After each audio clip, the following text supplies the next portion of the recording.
There's a moment in every power exchange where the universe holds its breath. It's not when voices are raised or fists are clenched. It's that crystalline second when someone realizes they've been playing checkers while you've been orchestrating chess. Your face reveals nothing.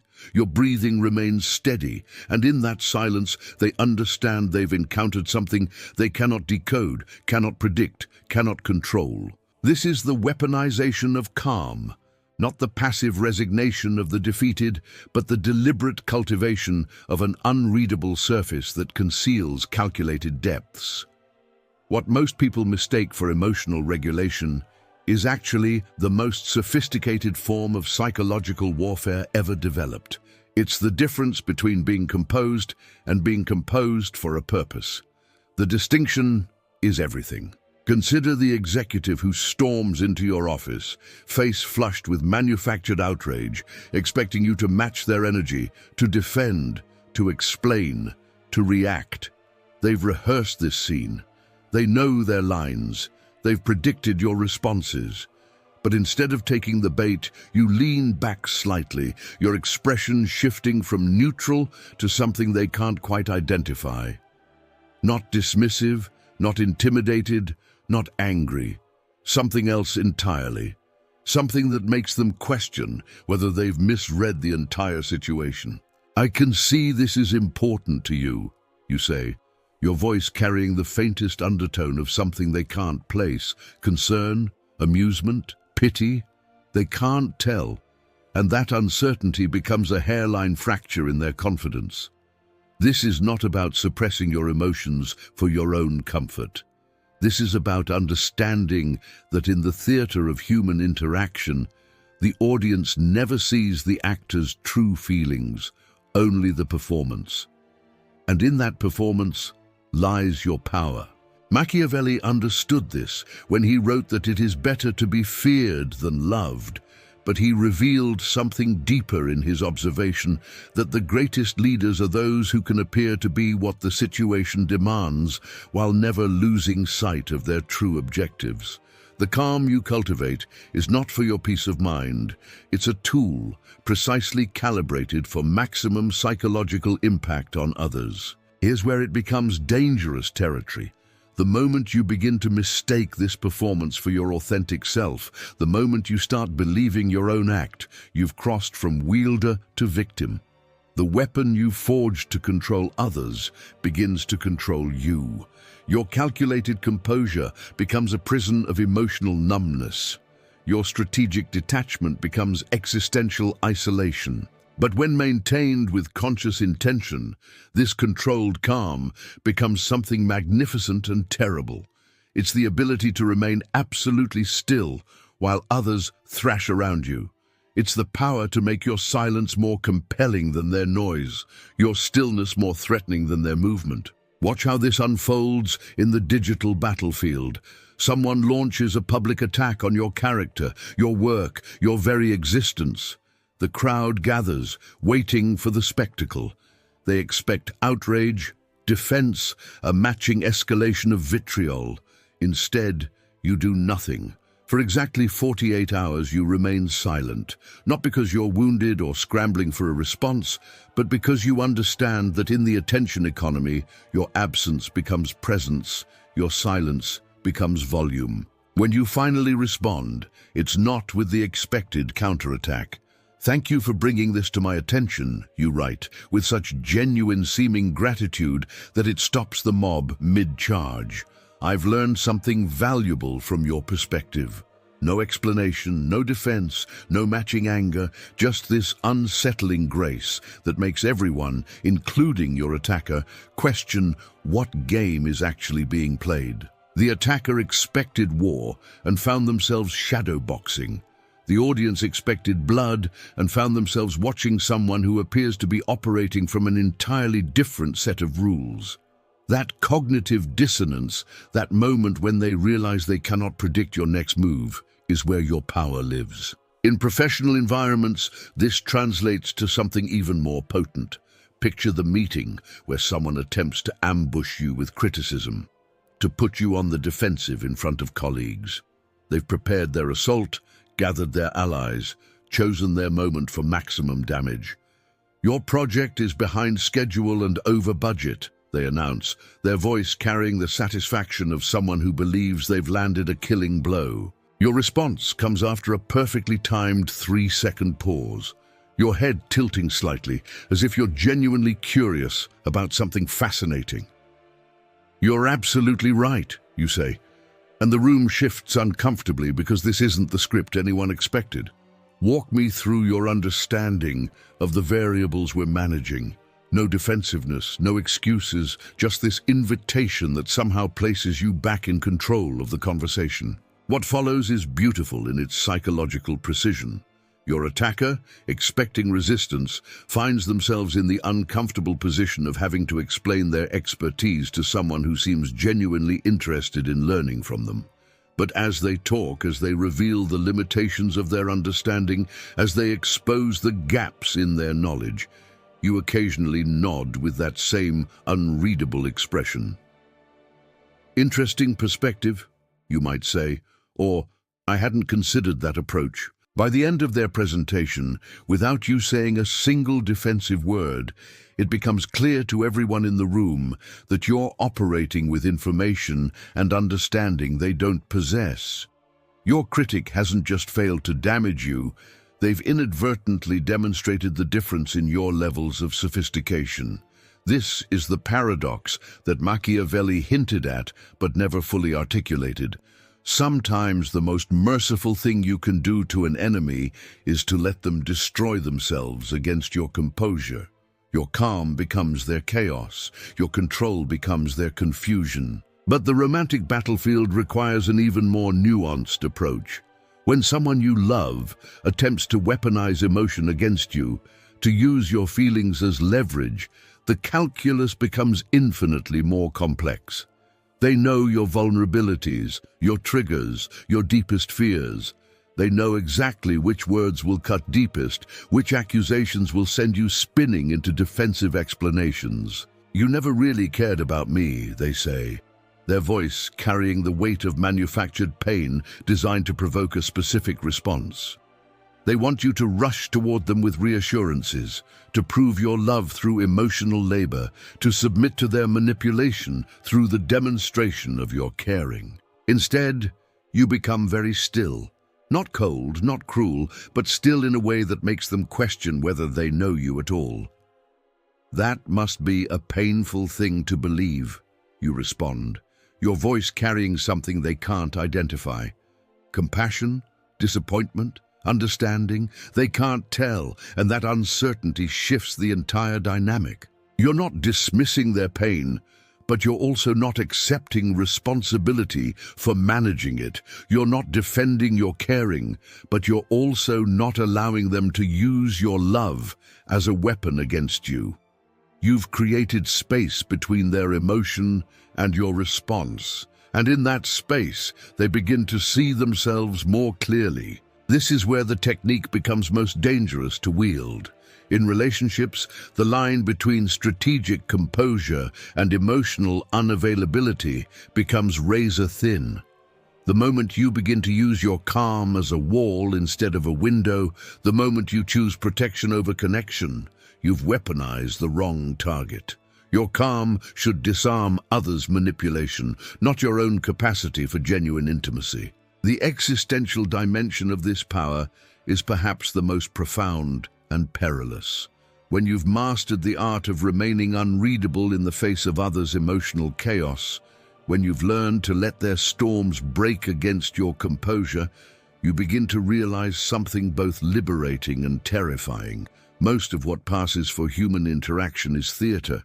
Most of what people call authentic is performance, and most of what they believe is urgent is merely noise. This realization can be intoxicating.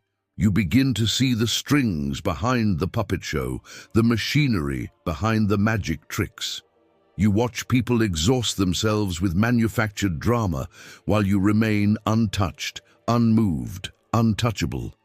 But here's where the weapon can turn on its wielder. The moment you begin to believe that your perspective is the only valid one, the moment you mistake your detachment for superiority, you've lost the plot entirely.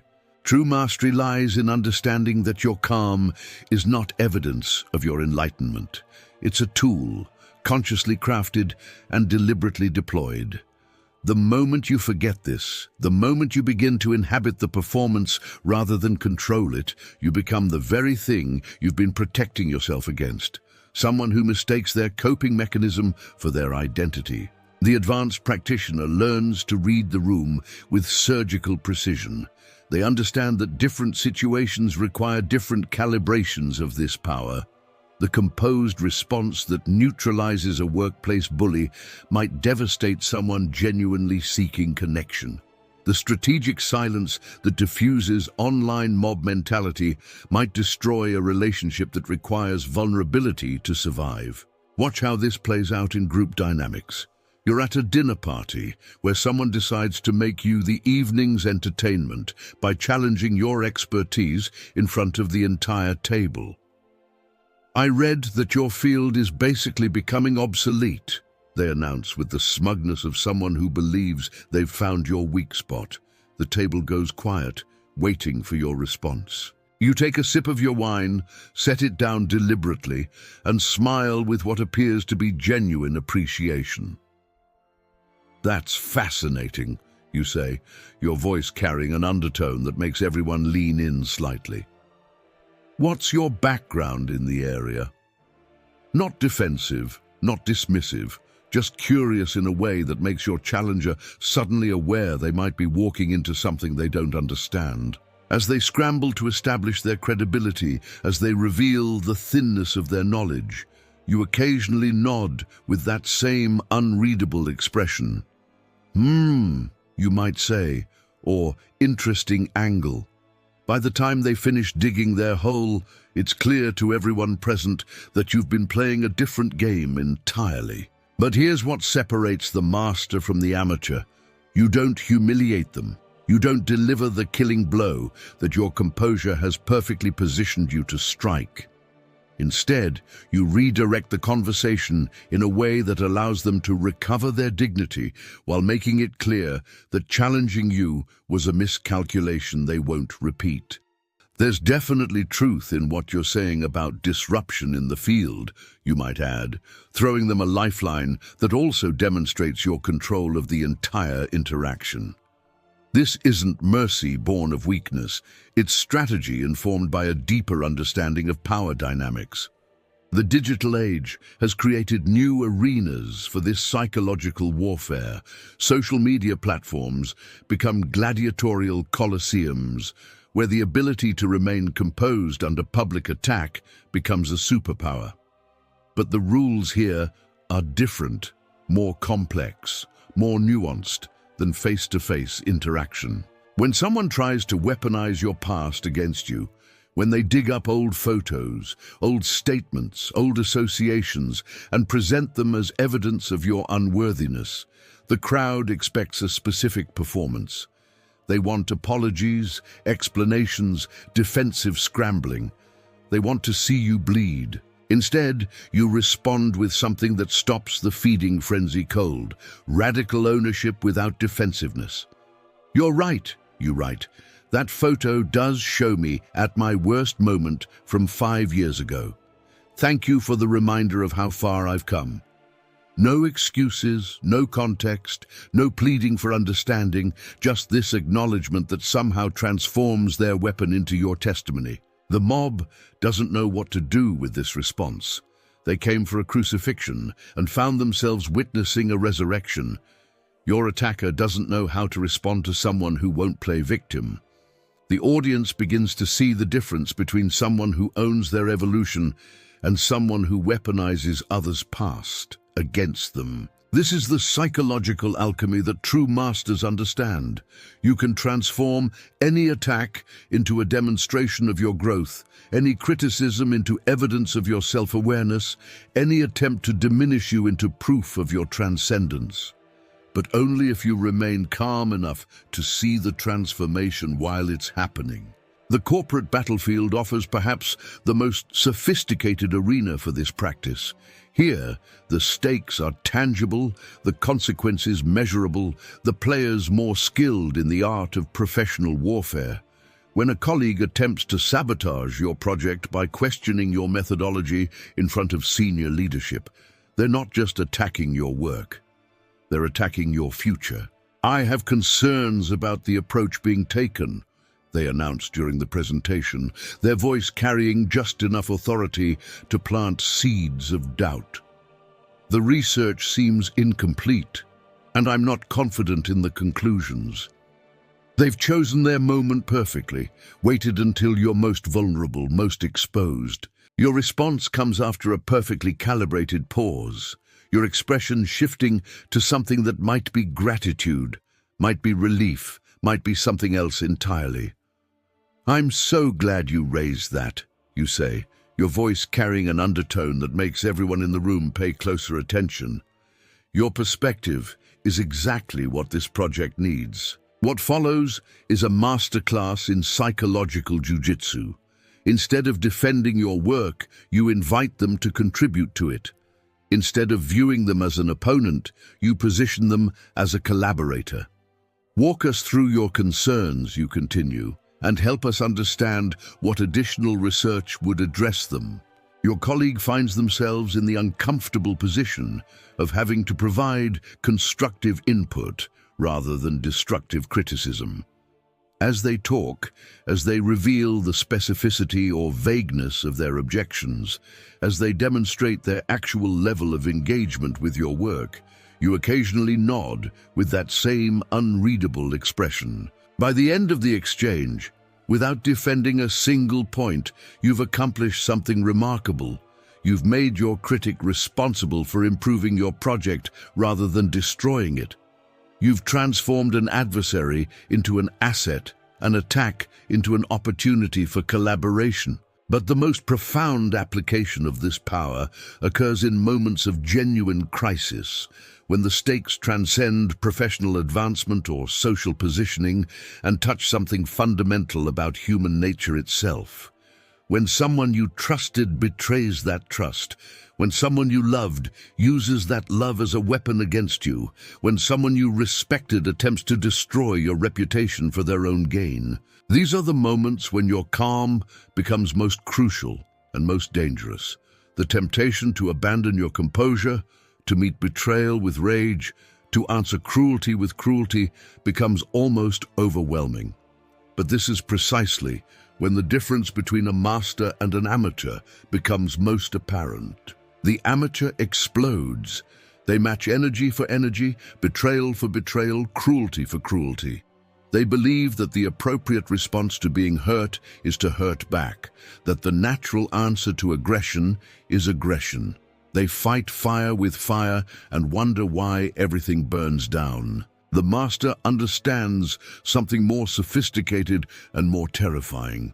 The most devastating response to someone's worst behavior is to remain absolutely committed to your highest standard, not because you're weak, not because you're afraid, not because you don't know how to fight back, but because you understand that your composure in the face of their chaos is the most powerful weapon you possess. When they expect you to descend to their level, your refusal to do so elevates you beyond their reach. When they want you to prove their narrative about your character, your response proves the opposite. When they attempt to drag you into their darkness, your light becomes more visible, more powerful, more undeniable. This is what Machiavelli meant when he observed that the most effective leaders are those who can maintain their principles while adapting their methods. Your calm is not passivity. It's the most active choice you can make. Your composure is not weakness. It's strength so profound that it doesn't need to announce itself. But here's the final paradox, the ultimate test of mastery. The moment you begin to take pride in your composure, the moment you start to believe that your ability to remain calm makes you superior to those who cannot, you've lost the very thing that made your calm powerful in the first place. True mastery lies in understanding that your composure is not a judgment of others' chaos. It's a service to everyone involved, including yourself. Your calm creates space for better decisions, clearer thinking, more skillful responses. It's not about proving your superiority. It's about creating the conditions where everyone's highest potential becomes possible. The weapon of calm, when wielded with wisdom, becomes something transcendent, a force that doesn't destroy enemies but transforms them, that doesn't win battles but prevents wars, that doesn't prove your power but demonstrates your character. And in the end, that transformation of yourself, of others, of the very nature of conflict itself, is the only victory worth winning. Your calm remains a weapon, yes, but in the hands of a master, it becomes something more. A tool for creating the kind of world where such weapons are less and less necessary. But never forget, it remains a weapon. And the moment you forget that, the moment you let it become your identity rather than your instrument, it will become your coffin. The choice, always, is yours. Power doesn't explain itself. Power simply is. And in your stillness, in your composure, in your unshakable calm, power finds its perfect expression. Not because you're untouchable, but because you've learned that the greatest strength lies not in never being moved, but in choosing when, how, and why to move. The weapon is forged. The question now is, will you wield it, or will it wield you?